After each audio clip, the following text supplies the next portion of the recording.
এই ছেলে, কখন থেকে দেখছি তুমি আমার বাসার সামনে ঘুরঘুর করছো? তোমার মতলবটা কি বলো তো? জি আপু, আমার কোনো মতলব নেই, আমি আসলে বাসা খুঁজতেছি। তো বাসা খুঁজতেছো আমার বাড়ির সামনে কি করো তুমি?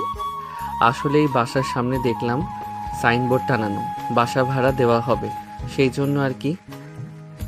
আমরা তো কোনো বাসা ভাড়া দেবো না, তুমি এখন আসতে পারো। আসলে আপু, আমার বাসাটা খুব দরকার, আর আপনার তো বাসা ভাড়া দেবেনি, আমাকে দিলে কি সমস্যা? আমরা ব্যাচেলর ছেলেদের বাসা ভাড়া দেই না। আসলে আপু, আমি অনেকগুলো বাসা খুঁজেছি, কোথাও কোনো রুম পাই নাই। এখন রুম না পেলে আমাকে রাস্তায় থাকতে হবে। তো থাকো রাস্তায়, তাতে আমার কি? প্লিজ আপু, দয়া করে একটা রুম দিন আমাকে। সাইমা অনিকের কথার মাঝেই সাইমার বাবা সেখানে উপস্থিত হয়। তারপর অনিককে বেশ কিছুক্ষণ পর্যবেক্ষণ করে। তারপর সাইমাকে জিজ্ঞেস করে। ছেলেটা কে রে সাইমা? আর বলো না বাবা, বাসা খুঁজতে আসছে, ব্যাচেলর জন্য না করে দিছি। ও আচ্ছা। অনিক এবার সাইমার বাবার দিকে তাকালো। তারপর করুণ সুরে বলল, আঙ্কেল, আমি খুব বিপদে পড়েছি, গ্রাম থেকে আজই মাত্র শহরে এলাম, আমার থাকার কোনো জায়গা নেই, সারাদিন ধরে বাসা খুঁজেছি, একটা বাসাও পাইনি। এখন যদি বাসা না পাই তাহলে আমাকে রাস্তায় থাকতে হবে। দয়া করে আঙ্কেল আমাকে একটা রুম দিন, আমি কথা দিচ্ছি আমার জন্য আপনাদের কোনো অসুবিধায় পড়তে হবে না। এই শোনো, তোমার মতো ব্যাচেলর ছেলেদের আপনার রুম ভাড়া দেই না। কোথায় কি আকাম কুকাম করবে, দোষ হবে আমাদের। আর তাছাড়া তোমাদের মতো ছেলেদের আমাদের খুব ভালো করে চেনা আছে, যখন মাস শেষ হবে তখন রুম ভাড়া না দিয়ে পালিয়ে যাবে। আপনি আমাকে ভুল বুঝছেন আপু, আপনি যেরকম ভাবছেন আমি সেরকম নই। এখানে ভালো ভাবির কিছু নেই, রুম ভাড়া দেব না ব্যাস। বাবা চলো তো এখান থেকে, এদের সাথে আজাইরা কথা বলে সময় নষ্ট করার সময় নেই।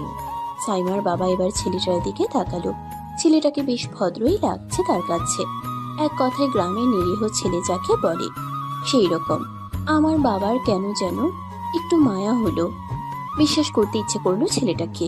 সাইমার বাবা এবার ছেলেটাকে জিজ্ঞেস করলো, নাম কি তোমার? জি, অনিক আহমেদ। বাড়ি কোথায়? রংপুর। পাশ থেকে সাইমা বলে উঠল। রংপুরের মফিস। অনেক কিছু বলল না, একবার সাইমার দিকে তাকিয়ে আবার মাথা নিচু করে ফেললো। সাইমার বাবা বলল, তোমার বাসায় কে কে আছে? জি, আমার মা বাবা কেউ নেই, আমাকে আমার দাদি মানুষ করেছে, দাদি ছাড়া আপন বলতে আমার কেউ নেই। সাইমার বাবা অনেকের দিকে তাকিয়ে রইল। ছেলেটার মুখটা কেমন করুণ হয়ে আছে, তাই ভীষণ মায়া লাগছে। কিন্তু তার মেয়ে সাইমা যে রাগী, ব্যাচেলার ছেলেদের ভাড়া দেওয়ার কথা শুনতেই পারে না সে। তিনি আবার কি বলে বোঝাবেন মেয়েটাকে। তারপর সাইমাকে ডেকে একটু দূরে নিয়ে গেল। তারপর বলল, মা, ছেলেটা মনে হচ্ছে সত্যিই খুব বিপদে পড়েছে। গ্রাম থেকে এসেছে, কোনো লোকজন চেনা জানা নেই, এখন রাতও হয়ে গেছে। এই মুহূর্তে বাসা না পেলে ছেলেটা থাকবে কোথায়? প্লিজ বাবা, তুমি এখন আবার বলো না যে তুমি ছেলেটাকে বাসা ভাড়া দিতে চাও। বাসা ভাড়া দিস আর না দিস, আজকে রাতটা তো অন্তত থাকতে দিতে পারিস।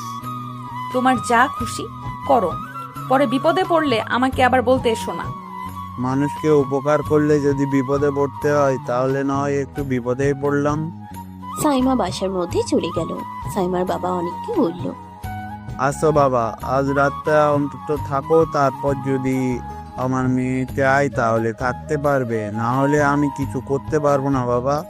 ধন্যবাদ আঙ্কেল, আজ রাতটা অন্তত থাকি, কাল সকাল থেকে না হয় আমি বাসা খুঁজবো আবার। ভেতরে আসো। সাইমার বাবা অনেককে নিয়ে বাসার ভিতরে গেল। সাইমার মা ডিনারের জন্য আয়োজন করছিল। হঠাৎ অপরিচিত একটা ছেলেকে দেখতেই দাঁড়িয়ে পড়ল। স্বামীর দিকে জিজ্ঞাসা দৃষ্টিতে তাকালো। সাইমার বাবা অনেককে সোফায় বসতে বলে স্ত্রীর কাছে এগিয়ে এলেন। তারপর তিনি বলল, ছেলেটা খুব বিপদে পড়েছে, থাকার জন্য কোনো জায়গা নেই, তাই বাসায় নিয়ে আসলাম। তাই বলে অপরিচিত একটা ছেলেকে বাড়ির মধ্যে নিয়ে আসবে? তুমি ভুলে যাচ্ছ যে আমাদের একটা মেয়ে আছে বিবাহযোগ্য। এত চিন্তা করছো কেন তুমি? ছেলেটাকে ভীষণ ভদ্র মনে হলো আমার কাছে। আর তাছাড়া শুধু একটা রাতের জন্যই এনেছি, যদি ভালো হয় তাহলে থাকতে দিব, আর না হলে কাল সকালেই চলে যাবে। তুমি কিভাবে বুঝবে ছেলেটা ভালো না মন্দ? আজকালকার মানুষের চেহারা দেখে কি কিছু বোঝার উপায় আছে? তুমি ভুলে যাচ্ছ সাইমের মা, আমিও একজন উকিল। আসামির চোখ দেখেই বলে দিতে পারি সে মিথ্যা বলছে নাকি সত্যি বলছে। হয়েছে হয়েছে, এই এক পেশা নিয়ে আর সারা জীবন কত যে গর্ব শুনবো। ড্যানি সাজাচ্ছি, খেতে আসো। ছেলেটাকেও খাবার দিও, হয়তো সারাদিন কিছুই খাইনি। ঠিক আছে, ওকে হাত মুখ ধুয়ে ফ্রেশ হতে বলো। ডাইনিং টেবিলে সবাই খেতে বসেছে। খাবার মাঝে সাইমার বাবা টুকটাক কিছু জিজ্ঞেস করছে অনেককে। অনেক চুপচাপ উত্তর দিচ্ছে। ডাইনিং রুমে টিভি চলছে। হঠাৎ একটা নিউজে চোখ আটকে গেল সবার। পাঠিকা সংবাদ পড়ছে। আজ বিশিষ্ট ব্যবসায়ী নিজাম আহমেদ এবং তার স্ত্রী দুজনেই খুন হয়েছে। ধারণা করা যাচ্ছে তাদের ছেলেই তাদেরকে খুন করেছে। হত্যার পরে তার ছেলেকে আর খুঁজে পাওয়া যায়নি। আমাদের সন্দেহ তার ছেলেই তাদেরকে খুন করে পালিয়েছে। পুলিশ তদন্ত করছে। সত্যিটা খুব দ্রুতই সামনে চলে আসবে। পরবর্তী সংবাদ পেতে আমাদের সাথেই থাকুন।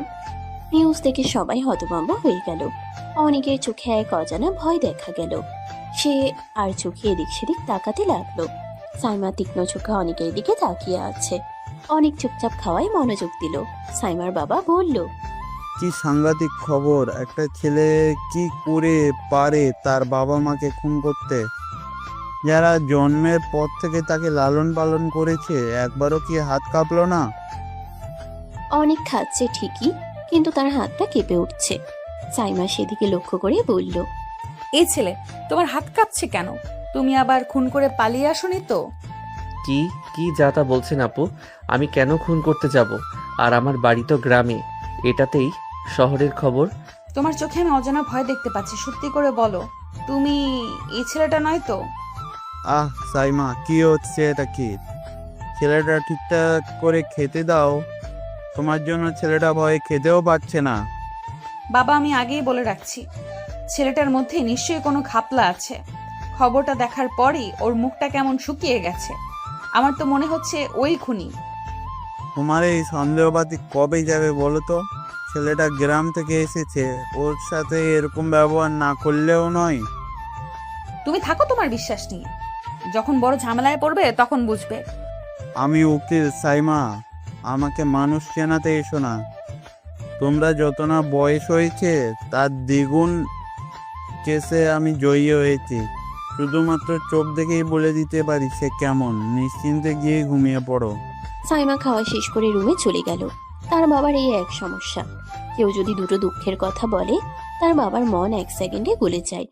এমনি বলবে উকিল উকিল, কিন্তু প্রতিবার মানুষকে বিশ্বাস করেই ঠকবে। এমন না যে এই প্রথম, এর আগেও যে কয়েকজন ব্যাচেলর ছেলে ভাড়া দিয়েছে তারা সবাই ঠকিয়েছে থাকে। কেউ বা রুম ভাড়া না দিয়ে পালিয়ে গেছে, কেউ বা বাজারের দোকানে বাকি খেয়ে তাদের বাড়ির ঠিকানা বলে গেছে। তারপরও তার বাবা মানুষকে বিশ্বাস করবেন। তাই সাইমার রাগ লাগে। ব্যাচেলার ছেলেদেরকে সে দুই চোখে দেখতে পারে না। সে নিজের রুমে গিয়ে ঠাস করে দরজা বন্ধ করে দিল। সাইমার বাবা অনেককে বলল, তুমি কিছু মনে করো না বাবা, আমার মেয়েটা একটু রাগী। আসলে এর আগে অনেক ছেলেরা ঠকিয়েছে তো, তার জন্য ও ব্যাচেলারদের দেখতে পারে না। আমি কিছু মনে করিনি আঙ্কেল। আচ্ছা বাবা, চলো তোমার রুমটা দেখিয়ে দেই। জি আচ্ছা। খাওয়া দাওয়া শেষ করে সাইমার বাবা অনেককে নিয়ে গেস্ট রুমে গেল। যেহেতু সে ভাড়াটিয়া না, তাই তাকে গেস্টের রুমেই থাকতে দিল। যদি তাদের মনে হয় ছেলেটা ভালো, তাহলে অবশ্যই তাকে তার নির্দিষ্ট একটা রুম দিবে। আপাতত তাকে গেস্ট রুমে থাকতে দিল তাকে। সাইমার বাবা রুমটা দেখিয়ে দিয়ে চলে গেল।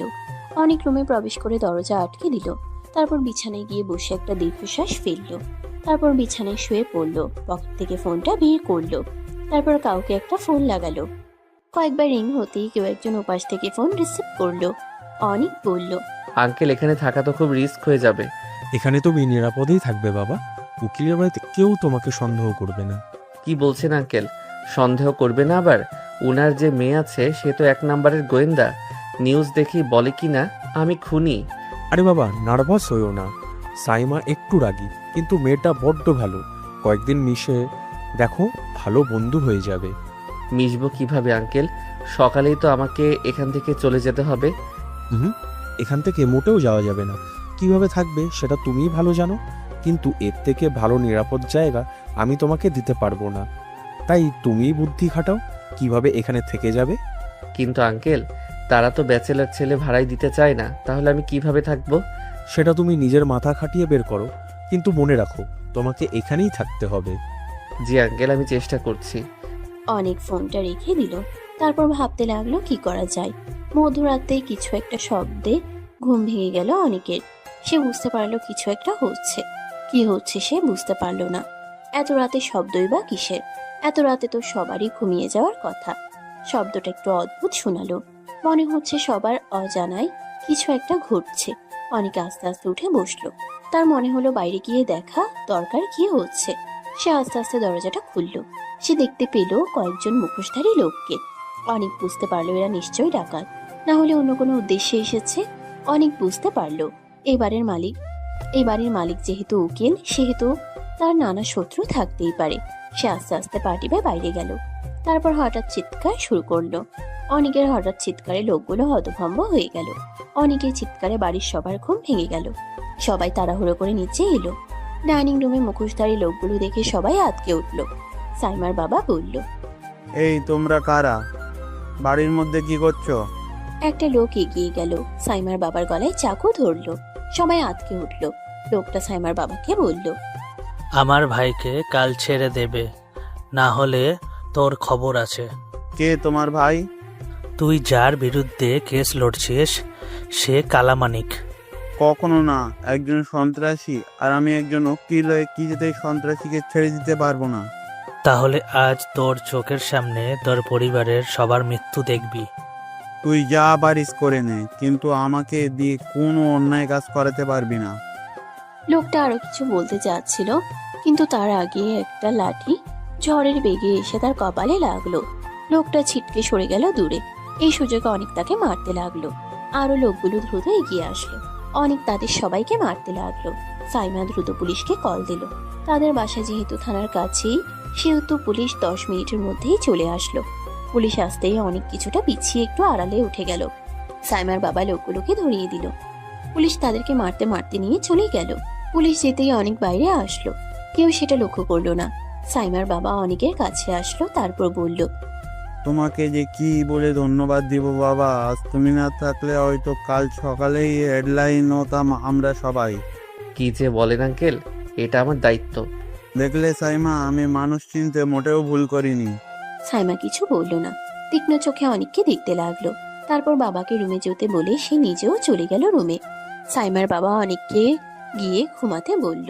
তারপর বলল, তোমার রুম খোঁজার দরকার নেই বাবা, তুমি চাইলে আমার বাসাতেই থাকতে পারো। আমার মেয়ে একটু রাগ করবে ঠিকই, কিন্তু আস্তে আস্তে ঠিক হয়ে যাবে।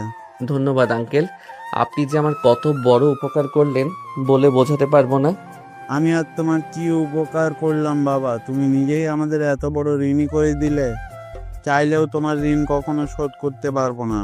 কারো কাছে কখনো ঋণ থাকে না আঙ্কেল, সময়ের সাথে সাথে সেটা কোনো না কোনোভাবে শোধ হয়ে যায়।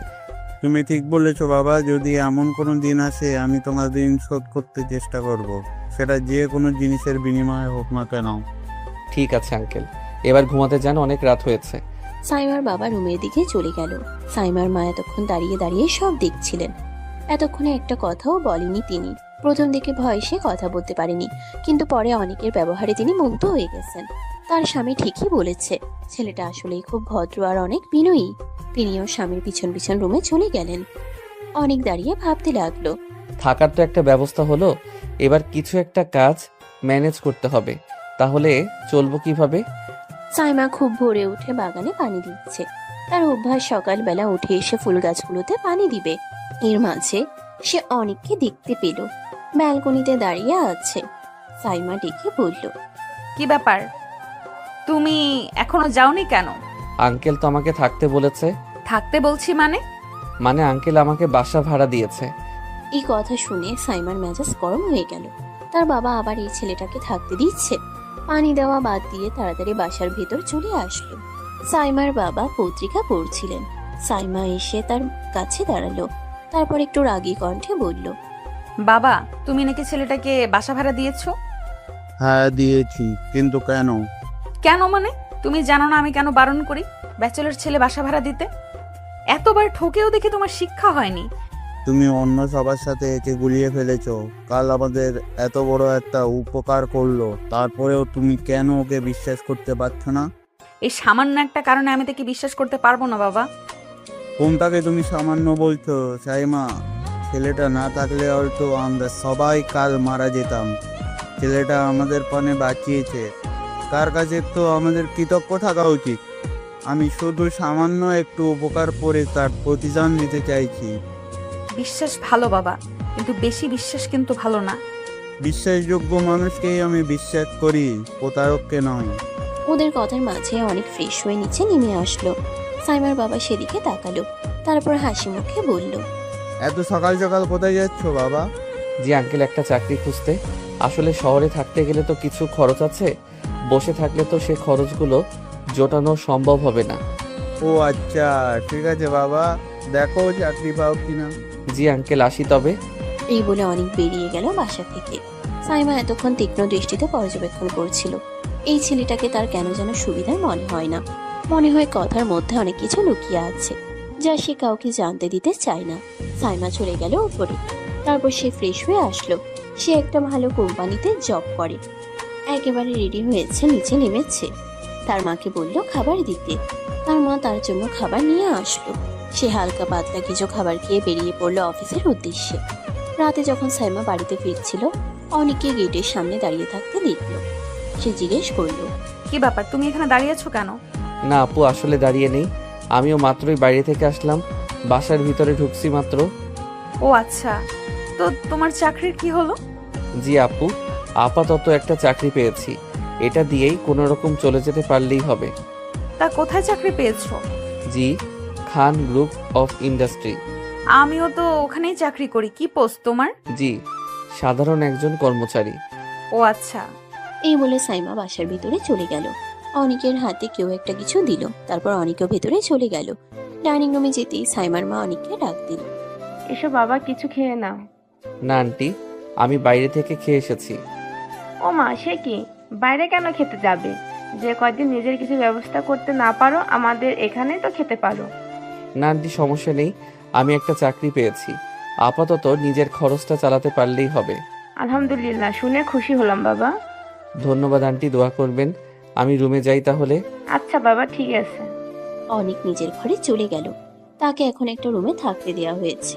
কাল তো তাকে একটা গেস্ট রুমে থাকতে দিয়েছিল। আজ তাকে তার বরাদ্দকৃত রুম দেখিয়ে দিয়েছে। বাইরে থেকে খাবার খেয়ে আসার কারণে বিছানায় শুয়ে পড়ল। তারপর কাউকে একটা ফোন দিল। ফোন রিসিভ হতে এসে বলল, একটা চাকরি পেয়েছি আঙ্কেল। ভেরি গুড মাই সান, সাবধানে থেকো। জি আঙ্কেল, ভালো থাকবেন। কোনো কিছুর দরকার হলে আমাকে সাথে সাথে জানাবে। অনেক আচ্ছা বলে কল কেটে দিল। রাতটা বেশ নীরব। চাঁদ হালকা মিশে আছে আকাশে। শহরের দূর থেকে শব্দেরা মিশে আছে, কখনো বিচ্ছু, কখনো মোটরের ঠ্যাট ঠ্যাট। ছাদের কোনায় দাঁড়িয়ে অনেক মনে মনে নানান কথা ভেবে সময় কাটাচ্ছিল। ধীরে ধীরে একটা বিষণ্ণতা মিশে আছে তার চেহারায়। হঠাৎ তার পাশে কারো কণ্ঠ শুনল। এখানে এত রাতে কি করো তুমি? আপু, ঘুম আসছিল না, একটু হেঁটে নিলাম। হেঁটে না ঘুরে? তুমি কি ভাবছো আমার বাড়িটা খেলার মাঠ? সাইমার কণ্ঠটা ঠান্ডা কাটা, ওভাবেই তার রাত খাওয়ার মতো। অনেক চাই না ঝগড়া বাড়ুক। সে মাথা নিচু করে বলল, আমি কোনো দোষ করিনি আপু, শুধু ভাবছিলাম একটু নীরবতা চাই। নীরবতা চাইলে ঘরে থেকো, বাইরে কেন দাঁড়িয়েছিলে? তোমার তো রুম আছে। সাইমার চোখে সেই তীক্ষ্ণ দৃষ্টি। অনেক হাত দুটো মিলিয়ে বলল, আপু, আমি কষ্ট দিলাম না তো? কষ্ট? তুমি কি জানো কতবার আমি এই নাম করা রাস্তায় ফিরে গেছি ব্যাচেলরদের জন্য? তাদের শৌখিন গল্পগুলো, তুমি কি বোঝো আমার অনুভবটা? অনেক কিছু বলতে পারল না। ওর গলা শুকিয়ে আছে, চোখে আসার ঝলক আর মুখে একরাশ বিনয়। একটু নীরবতার পরে সে বলল, আপু, আমি উঠে এসেছি কাজটা শেষ করে, আপনার বাগানের ফুলগুলো যে কেউ লন্ডভন্ড করেছে সেটা দেখতে। আমি জানি না কিভাবে আপনাকে বোঝাবো। ফুলের কথা বলছো? তুমি কি ফুল দেখলে এমন নরম হয়ে যাও? সাইমা একটু থেমে হাসির একটা কণ্ঠে বলল, যে হোক, তোমাদের মতো ছেলেরা আমি একদম বিশ্বাস করি না, ভুলে যেও না। আমি আপনাকে কষ্ট দিতে চাই না, আমি আসলে। অনেক বলতেছিল, কিন্তু সাইমার রাগের ভেতরেই তার কণ্ঠটা আরো মধুর হয়ে উঠল। তুমি কি খুব কষ্টে আছো? তোমার চোখে কাল এমন ভয় দেখলাম। অনেক হঠাৎ চোখ কেঁপে উঠল। সে চাইলেও কথা বন্ধ রাখতে পারে না। হ্যাঁ আপু, মাঝে মাঝে মনে হয় এই শহরটা আমার জন্য নয়, কিন্তু আমি চেষ্টা করছি সত্যি। চেষ্টা? তোমার কি পেছনে কেউ আছে? কেউ তোমাকে ভয় দেখায়? অনেক একটু চুপ করে রইল। চেয়েছিল মিথ্যা বলবে না, কিন্তু আরো কতটা খুলে বলবে সে ভেবেছিল। তারপর বলল, না আপু, আমার পেছনে কেউ নেই। কিছু পুরনো দুশ্চিন্তা আছে যা মোকাবেলা করছি, কিন্তু আমি ওগুলো নিজের মধ্যে রাখি, কাউকে বলি না। কি দেখো, শুনেছি তুমি এখন খান গ্রুপে কাজ করো, আমার অফিসও ওখানে। তোমার কাজে কেমন হচ্ছে? অনিকের গলা একটু উঁচু হলো। আজই প্রথম, শুরুতে একটু কষ্ট হচ্ছে, অনেক শিখতে হবে। এক মুহূর্তে চুপচাপ রইল। ছাদের দিকে হালকা হাওয়া বইছে, সারা বাড়ির উপরে এক শান্তি নেমে এসেছে। অনেক ডান হাতে একটা ছোট্ট প্যাকেট বের করলো। আপু, যদি কখনো খেতে কিছু দরকার হয়, আমি একটু সোজা রান্না করতে পারি না, তবু চেষ্টা করব। সাইমা অবাক হয়ে তাকালো, ছোট্ট একটা হেসে বলল, তুমি কি রান্না করো? আমি ভালো করে ভাত ভাজার চেষ্টা করতে পারি, আর ডাল একটু ঝটিকা বানাতে পারি। সাইমা হঠাৎ একবার মাথা ঝুঁকিয়ে তাকে দেখে নরম কণ্ঠে বলল, দেখা যাবে তো, যদি ভালো রান্না করতে পারো হয়তো কখনো তোমাকে ভেতরে ডেকে খাবার খাওয়াবো। সত্যি? হ্যাঁ, কিন্তু শর্ত আছে। সৎ থাকতে হবে, সময়ে কাজ করবে, আর আমার পরিবারকে ব্যঙ্গাত্মক কোনো কৌতুক করবে না। অনেক ধন্যবাদ জানিয়ে হালকা করে মাথা নাড়ল। হঠাৎ দুজনের মধ্যে একটা অদ্ভুত মিল দেখা গেল, সুনির্দিষ্ট রাগ আর লুকানো ভরসা। এছাড়া দুজনের মধ্যকার সে ক্ষুদ্র উষ্ণতা যা রাতে নীরবতায় ছড়িয়ে পড়ল। এই চলো ঘুমাও, সকালে কাজে যেতে দেরি হলে চলবে না। জি আপু, ধন্যবাদ। অনেক ধীরে ধীরে ছাদের রাস্তা থেকে নামতে লাগলো। পিছন ফিরে তাকিয়ে দেখি সাইমা এখন ফের পরাঘাতময় রাগ তুলে নেয়, বরং চুপচাপ দাঁড়িয়ে আছে। অনেক মনে মনে ভাবলো এই বাড়িটা হয়তো শুধু একটা বাড়ি নয়, এখানে কিছু বন্ধন তৈরি হতে পারে, কিন্তু কিভাবে কখন সে জানে না। অন্ধকারে দুজনের হেঁটে যাওয়া আলাদা আলাদা পথ, তবু দুজনের মন একাকার হয়ে যেতে থাকে ছোট ছোট মুহূর্তে। রাস্তার বাতি ধীরে ধীরে নিভে যায়, আর নতুন দিনের আলো আসার অপেক্ষায় তারা নিজেরাই কিছুটা স্বপ্ন দেখলো। সকাল সকাল সাইমা বের হওয়ার জন্য রেডি হচ্ছে। দরজার সামনে এসে হঠাৎ খেয়াল করলো অনিকও ঠিক তখনই বের হচ্ছে। অনেক, যেহেতু দুজন একই জায়গায় যাচ্ছি, আমরা আমার সাথে চলো। না আপু, আমি পারবো না। সমস্যা নেই, চলো আমার সাথে, আলাদা গিয়ে লাভ কি? অনেক কিছুক্ষণ চুপচাপ দাঁড়িয়ে রইল, তারপর বাধ্য হয়ে সাইমার সাথে গাড়িতে উঠল। দুজনের মাঝখানে অদৃশ্য দূরত্ব থাকলেও গাড়ির ভেতরটা নীরব হয়ে রইল। অফিসে পৌঁছে সাইমা নিজের কাজে ঢুকে গেল। প্রথম দিন তো প্রায় কারোর সাথে কথা হয়নি, সবাই দূর থেকে শুধু তাকিয়েছিল অনেকের দিকে। আজকে ধীরে ধীরে কয়েকজন সহকর্মী এগিয়ে এলো। আপনি নতুন জয়েন করেছেন? জি আঙ্কেল, আসলে কারোর সাথে পরিচয় হয়নি, আজ হচ্ছে। অনেক ভদ্রভাবে সবার সাথে পরিচিত হলো, কেউ নাম বলল, কেউ পদবি।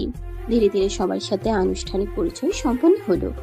তারপর আর সময় নষ্ট না করে সে মনোযোগ দিয়ে নিজের কাজে ডুবে গেল। সাইমা পাশ থেকে এক ঝলক তাকালো। গতকালের তুলনায় আজ অনেককে অনেক বেশি সিরিয়াস লাগছে তার। সকালটা অফিস টাইমের আগেই চলে এসেছে।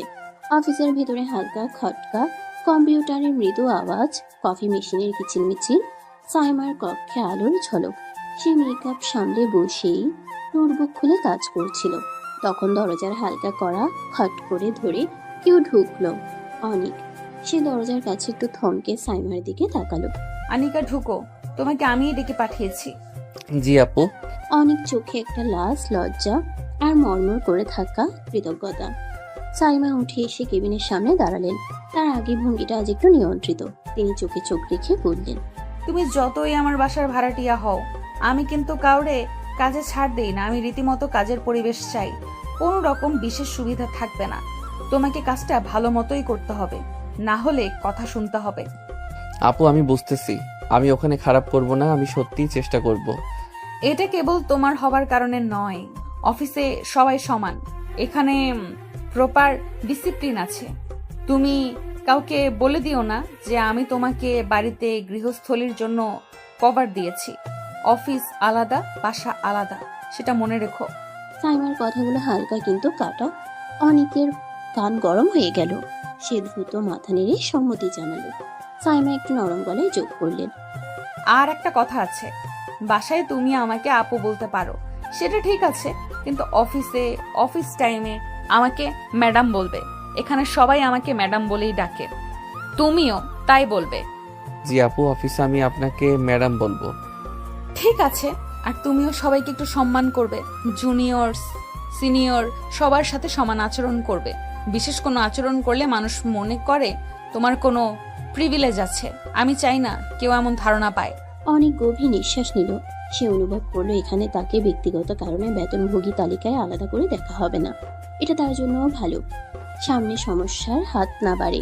সাইমা চট করে টেবিল থেকে কিছু কাগজ তুললেন। চলো আমি তোমাকে আজকের কাজের কয়েকটা দিক বলি। প্রথমত, সকালে 9টা থেকে অফিস শুরু। তোমাকে 8:45-এ এসে ডেস্কে রিপোর্ট করতে হবে। কাগজাতি কোম্পানির ইনভয়েস, রিসিপ্ট, ফাইল সাজানো, সেগুলো ঠিকঠাক রাখতে হবে। ফাইলগুলো ক্লায়েন্ট নেম এবং ডেট অনুযায়ী সাজাবে। জি ম্যাডাম। পরে মিটিং হলে কাগজপত্র তোমাকে হাতে নিয়ে মিটিং কক্ষে বসতে হবে।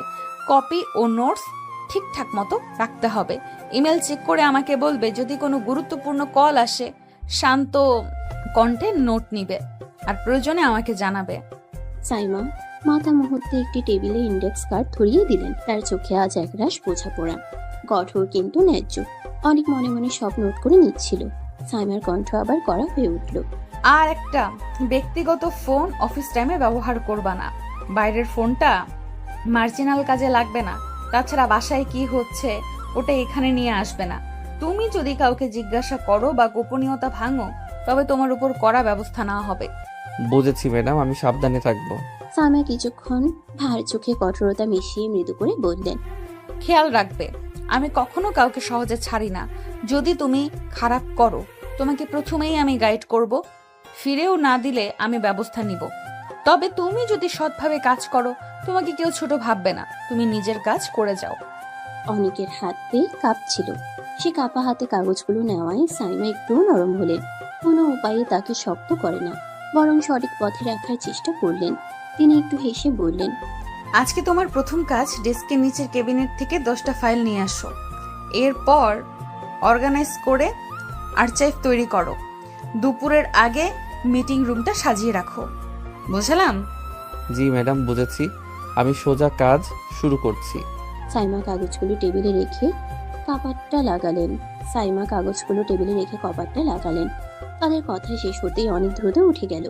সে অল্প লাজুক, অল্প আত্মবিশ্বাসে সাইমার চোখের দিকে একবার চেয়ে নিল। তার গলায় কৃতজ্ঞতা ও প্রতিজ্ঞা মিলিত। অনেক যখন নিজের ডেস্কে গেল, সবার চোখে একটা অদ্ভুত কৌতূহল দেখা গেল। অনেক ডেস্কে বসে কাজটা শুরু করলো। ফাইলগুলো টেনে নামিয়ে নিয়ে এলো। পাতাসমূহ দেখে মনোযোগ দিয়ে শাস্তি লাগলো। তার হাতে কাগজ ঠান্ডা হলেও আগ্রহ রশ্মির মতো একের পর এক কাটা কাজগুলো জমতে লাগলো। সারাদিন সাইমা তার কাজ করলো, কঠোর পেশাদারি। মাঝে মাঝে অনেকের কাজের দিকে অচেনা দৃষ্টিতে তাকিয়ে তাদের মধ্যে একটা অদৃশ্য সমঝোতা গড়ে উঠল। অনেক যত করছিল ততই সে নিজেকে প্রমাণ করতে চাইছিল, নির্ভীক হওয়ার চেষ্টায়। আর সাইমা, তার রাগ ছিল, কিন্তু সে নিজের নিয়ম ও ন্যায় বজায় রেখে অনেককে যাচাই করছিল। দিন শেষে যখন অফিসের আলো ঢেউ খেললো, অনেক তার ডেস্কে বসে একবার সাইমার দিকে তাকালো। সে জানলো আজ সে ভালো কাজ করেছে। সাইমার ডেস্ক ছেড়ে বেরোবার সময় হোঁচট করে তাকিয়ে বললেন, আজ ভালো করেছো, এভাবেই করো। ধন্যবাদ ম্যাডাম। সাইমার কণ্ঠে আজ রাগের মতো কোনো ধারণা, বরং এক লক্ষ্য, প্রত্যাশা আর এক অম্লান অনুমোদন ছিল। অনেক মুচকি হেসে বলল, আমি চেষ্টা করব আপু, মানে ম্যাডাম। এই ভুলটুকু শুনে সাইমা কপালে হালকা ভাঁজ দিলেও হাসিতে কাটা একটা সুর বের হলো। অফিসের দরজা আটকে গেল। বাইরে রাতের আলো নীরব হয়ে থেমে এলো। তবে ইচ্ছে মাটিতে ফুটে উঠল যে এই সম্পর্কটা কেবল ভাষা ভিত্তিক নয়, এটা ধাপে ধাপে কাজের ভেতরেও গড়ে উঠবে। সারাদিনের কাজ শেষ করে অনেক একটু হাফ ছেড়ে অফিসের গেট দিয়ে বের হলো। বাইরে তখন সন্ধ্যার আলো জ্বলে উঠেছে, হালকা বাতাস বইছে। হঠাৎ সামনের রাস্তায় এক লোক দাঁড়িয়ে আছে। অনেক লোকটাকে দেখেই থমকে গেল, চোখ বিস্ফোরিত, মুখে অবাক ভাব। লোকটার সামনে এগিয়ে এলো। তুই এখানে কি করছিস? অনেক চমকে উঠে গলা নিচু করে বলল, আমি এখানে চাকরি করি। লোকটা চোখ কুচকে তাকালো, কণ্ঠে বিস্ময় আর খানিকটা রাগ। তোর চাকরি করা কি দরকার? তোর কাজের অভাব আছে নাকি? অনেক ঠোঁট চেপে হালকা হাসি দিল। আমার চাকরি দরকার, তাই আমি করছি। কিন্তু কেন? অনেক এক মুহূর্ত লোকটার চোখের দিকে তাকিয়ে থাকলো, তারপর ধীরে ধীরে গম্ভীর স্বরে বলল, সময় হলে জানতে পারবে। কথাগুলো বলে অনেক দ্রুত চারপাশে তাকালো, কেউ আছে কিনা, কেউ দেখছে কিনা। চারদিক নীরব, কেবল বাতাসের হাওয়া আর গাড়ির শব্দ। নিশ্চিত হয়ে সে ব্যস্ত পায়ে রাস্তার ধরে হেঁটে গেল। কিছুক্ষণ পরেই মিলিয়ে গেল বাসার পথে। রাতের অন্ধকারে অনেক যখন বাসায় ফিরল তখন বসার ঘর আলো ঝলমল করছে। রান্নাঘর থেকে ভেসে আসছে সুগন্ধ, মুরগি, মাছ আর নানা রকম রান্না। টেবিলটা সাজানো, যেন বিশেষ কোনো আয়োজন ছিল। সাইমার মা দরজা খুলে হাসি মুখে ডাক দিলেন, অনেক বাবা, এসো খেয়ে যাও, আজ বাসায় ভালো মন্দ রান্না হয়েছে। কেন আন্টি, কোনো আয়োজন ছিল নাকি? হ্যাঁ, আজ তো সাইমার বিয়ের দিন ফিক্সড হলো। সামনের সপ্তাহে ওর বিয়ে। ওর বাবার বন্ধুর ছেলের সাথে আগে পরিচিতি ছিল। সবকিছু অনেক আগে থেকে ঠিক করা, আজ শুধু ডেটটা ফাইনাল হলো। এই কথাগুলো শুনে অনেকের বুকের ভেতরটা হঠাৎ কেমন ফাঁকা হয়ে গেল। মুখ শুকিয়ে গেলেও বাইরে প্রকাশ করলো না, কেবল হালকা গলায় বলল, আচ্ছা আন্টি, আমি ফ্রেশ হয়ে আসি। সে দ্রুত সিঁড়ি বেয়ে নিজের রুমের দিকে চলে গেল। কয়েক মিনিট পর সবাই যখন টেবিলে বসলো তখন অনেকও নীরবে এসে জায়গা নিল। টেবিলে হালকা পাতলা গল্প হচ্ছিল। কে কবে আসবে, বিয়ের শপিং কেমন হবে, কোন আত্মীয়রা আসবে, কে দাওয়াত দিবে, এসব নিয়ে হাসাহাসি আর উচ্ছ্বাসে ভরেছিল চারপাশ। কিন্তু অনেকের মুখে কোনো শব্দ ছিল না, চুপচাপ শুধু খেতে থাকলো। চোখ নামানো, গলায় কোনো হাসি নেই, যেন প্রতিটা কণাই তার বুকের ভেতরে ভার হয়ে নামছিল। রাত গভীর, চারদিকে সবার ঘুম ভাঙা চোখ, কিন্তু ছাদের উপর বাতাস বইছে নির্জনে। শহরের আলো ছড়িয়ে আছে আকাশে, তবুও সে আলোই যেন সাইমার চোখে ক্লান্তির ছায়া। সে ছাদের ধারে দাঁড়িয়ে আছে, দু হাত রেলিং এ রাখা, চোখ তার আকাশের দিকে, যেন অসংখ্য প্রশ্ন ছুড়ে দিচ্ছে নক্ষত্রদের। ঠিক তখনই পেছন থেকে ধীর পায়ে অনেক ছাদে এসে দাঁড়ালো। তার চোখে এক ধরনের দ্বিধা, মনে একরাশ প্রশ্ন। কংগ্রাচুলেশন আপু। সাইমা ধীরে ঘুরে তাকালো, মুখে বিস্ময়ের ছাপ। কংগ্রেচুলেশন কেন? আপনার বিয়ের জন্য শুভ কামনা। কথাগুলো বলেই অনেক চুপ করে গেল। মনে হলো বুকের ভেতর কিছু একটা ভেঙে যাচ্ছে, তবুও সে হাসি থামার চেষ্টা করছে। সাইমা তার দিকে না তাকিয়ে আবার আকাশের দিকে চেয়ে থাকলো। ঠোঁট সিল করা, কিন্তু চোখে গোপন অস্থিরতা। কি ব্যাপার আপু, আপনি কি বিয়েতে রাজি না? আমার রাজিতে কিছু যায় আসে না। আমার বাবা ছোটবেলায় আমার বিয়ে ঠিক করে রেখেছেন, তিনি তার কথার খেলাপ করবেন না। অনেক নিঃশব্দে সাইমার মুখের দিকে তাকিয়ে রইল। তার চোখে তখন স্পষ্ট হয়ে উঠল সাইমা মন থেকে এই বিয়েতে রাজি নয়, কিন্তু সে বাবার সিদ্ধান্তের সামনে অসহায়। আপনি যদি রাজি না থাকেন তাহলে? কথাটা শেষ করতে পারলো না, গলা আটকে গেল। সাইমা হালকা হাসলো, কিন্তু সেই হাসিতে তিক্ততা। রাজি না থাকলেও কিছু করার নেই অনিক, আমি বাবার বিরুদ্ধে যাব না। বাবার কথা আমার কাছে আইন। বাতাসে হঠাৎ ভারী নিস্তব্ধতা নেমে এলো। কিছুক্ষণ কেউ কিছু বলল না, শুধু রাতের অন্ধকারে দূরের কুকুর ডাকলো, গাছের পাতা দুললো। আমি জানি আপু, আপনি শক্ত মেয়ে, কিন্তু কখনো কখনো মনে হয় শক্ত মানুষদের ভেতরেই সবচেয়ে বেশি কষ্ট থাকে। তুমি অনেক কথা বলো অনিক, কিন্তু এইসব কথায় কোনো সমাধান হয় না। জীবন সবসময় ইচ্ছে মতো চলে না। সমাধান হয়তো হয় না, কিন্তু সত্য লুকিয়ে রাখলেও কষ্ট বাড়ে। সাইমা আর কিছু বলল না, আকাশের দিকে তাকিয়ে রইল, চোখে অদ্ভুত এক নিঃসঙ্গতা, যা অনেকের বুকের ভেতর আগুন জ্বালিয়ে দিল। সে বুঝলো সাইমা রাজি নয়, তবুও কিছু বলতে পারছে না। কিছুক্ষণ এমনি সাধারণ কথা হলো, কে কোন শখে কি পছন্দ করে, অফিসের কাজে কতটা চাপ, আর রাতের হাওয়ার গল্প। তবুও ভিতরে ভিতরে দুজনের মনে একই প্রশ্ন ঘুরছিল, যা কেউ মুখে আনলো না।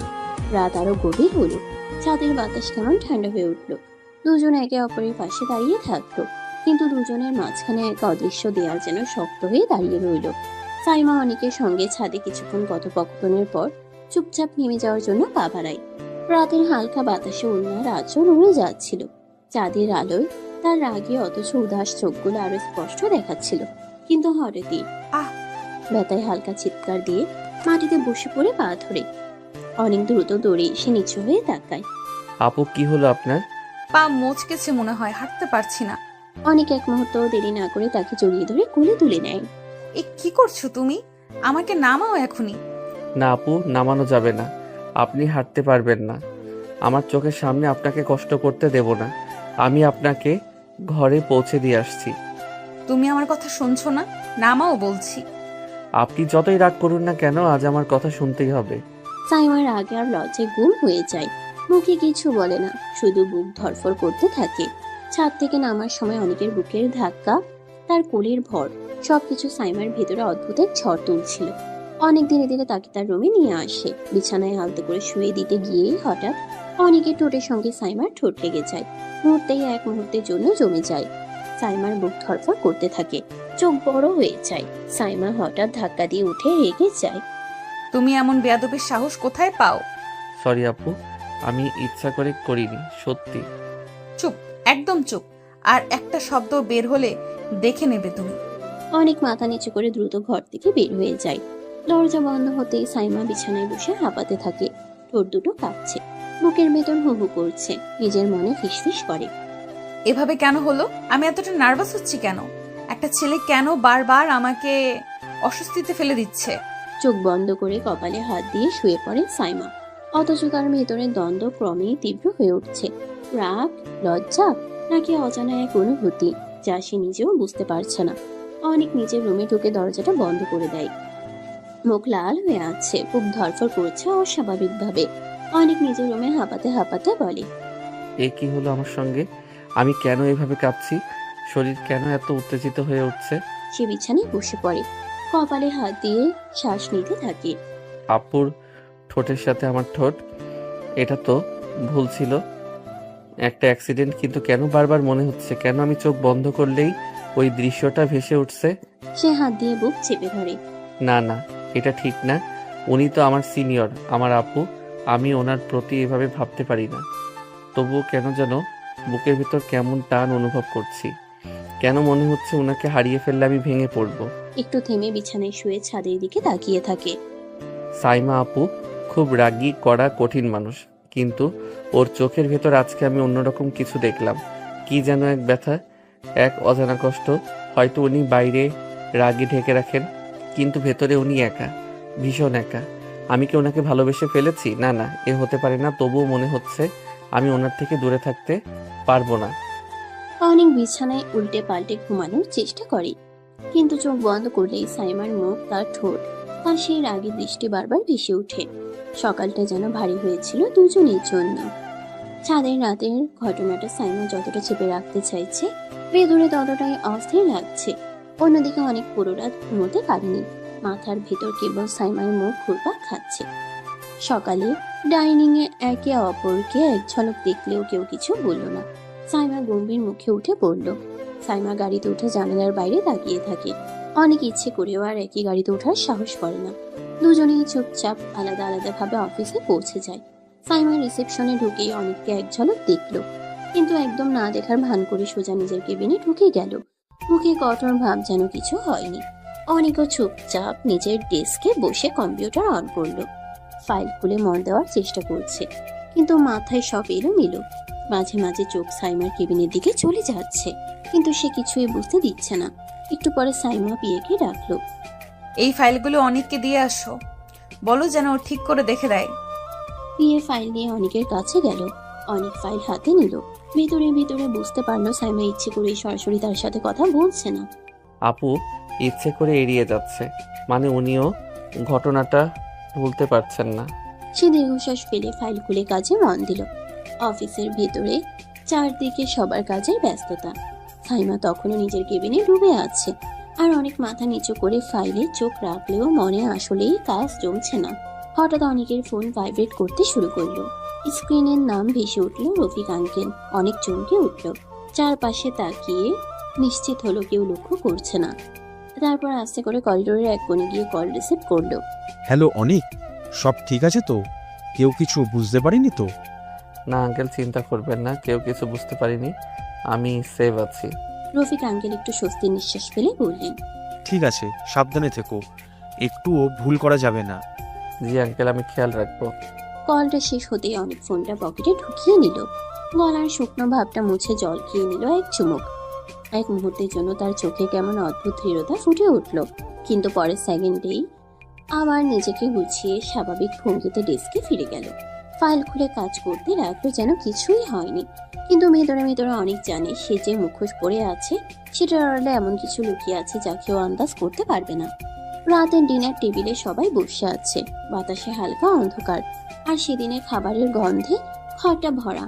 সাইমার বাবা তাকিয়ে বললেন অনেকের দিকে, অনেক বাবা, তোমার তো দায়িত্ব বেড়ে গেল। অনেক একটু অবাক হয়ে মুকুচু করে তাকালো। কেন আঙ্কেল? সাইমার বিয়ের কেনাকাটা তুমি ওদের সাথে দেখবে। আমি চাই বিয়ের পুরো দায়িত্বটাই তুমি নাও। আমি তোমাকে খুব বিশ্বাস করি। আমার মতো একজন অপরিচিত ছেলেকে আপনি এত কেন বিশ্বাস করেন আঙ্কেল? সাইমার বাবা হাসলো, চোখে এক ধরনের দৃঢ়তার ঝলক। অনেক বাবা, মানুষের প্রকৃত চরিত্র কেবল কাজে, পরিস্থিতিতে এবং বিপদের মুহূর্তে বোঝা যায়। তুমি আমাদের জন্য যা করেছো, তোমার মতো ছেলের উপর আমরা পুরো বিশ্বাস তৈরি হয়েছে। অনেক কিছু বলল না, শুধু মাথা নত করে চুপচাপ বসে রইল। ভেতরে ভেতরে মনে মনে ভাবছে, এই অচেনা অথচ এত বড় বিশ্বাস, সত্যি কি সে সেই বিশ্বাসে যোগ্য হতে পারবে? সাইমার মা হালকা হাসি দিয়ে বললেন, অনেক বাবা, তুমি ওদের পাশে থাকলে সাইমার জন্য অনেক সাহায্য হবে। অনেক মাথা কাত করে চুপচাপ খাবার খেতে লাগলো, কিন্তু ভেতরে ভেতরে তার মন যেন চঞ্চল। সাইমা, তার বাবা মা এবং এই নতুন জীবন, আজ থেকে তার দায়িত্ব